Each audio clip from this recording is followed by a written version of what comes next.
కృష్ణా నది ఒడ్డున మునిగే ప్రాంతాలైనా దుర్మార్గులు ఆక్రమించుకున్న చెరువుల వల్లనే ఇవాళ వరదలు వస్తున్నాయి.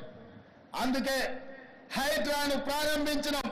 హైడ్రా స్పెషల్ టాస్కే ఈ చెరువులను ఆక్రమించిన వాళ్ళను చెరబట్టాలని, చెరబట్టిన వాళ్ళ నుంచి విడిపించాలని, అలాంటి వాళ్ళని అవసరమైతే చెరసాలకు తోలాలనేది నా ప్రభుత్వ విధానం.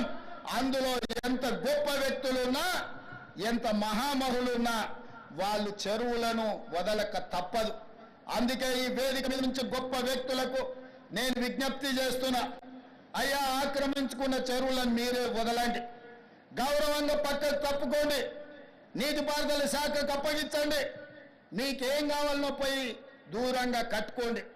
లేకపోతే ఉన్న పలంగా నేల మట్టం కూలుతాయి, కూలగొట్టే బాధ్యత నేను తీసుకుంటా. ఇలా ఎఫ్టీఎల్లో కానీ బఫర్ జోన్లో కానీ నాలాలలో అక్రమంగా నిర్మాణాలు ఏవైతే ఉన్నాయో వాటన్నిటినీ నిరభ్యంతరంగా మేము తొలగిస్తాం.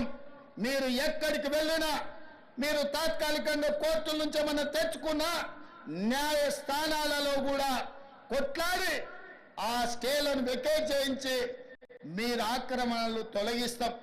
ఇదే కాదు, ఇవాళ మూసి ఒకప్పుడు అనంతగిరి నుంచి వచ్చే కృష్ణానది జలాలకు ఒక ఆలవాలం, కానీ ఇవాళ కాలుష్యం అయిపోయింది. ఇవాళ మన బతుకులను చిందరవందర చేస్తున్నాయి. నల్గొండ జిల్లా రైతులు ఇవాళ ఏడుస్తున్నారు. హైదరాబాదు నగరంలో నుంచి వచ్చిన కాలుష్యం నల్గొండ ప్రజలకు చేరుతుంది. అక్కడ పంటలు కూడా విషమయమైపోయినాయి. మా కోమటిరెడ్డి వెంకటరెడ్డి గారు పదే పదే నా దృష్టికి తీసుకొచ్చి నల్గొండకు వస్తున్న కాలుష్యాన్ని నియంత్రించండి, మూసిని ప్రక్షాళన చెయ్యండి అని.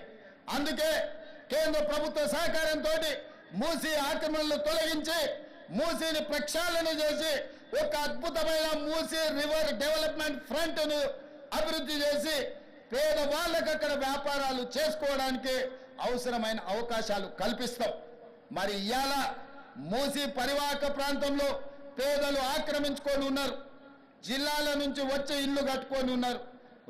రూపాయి కూడబెట్టి గుడిసెలేసుకొని బ్రతుకుతున్నారు.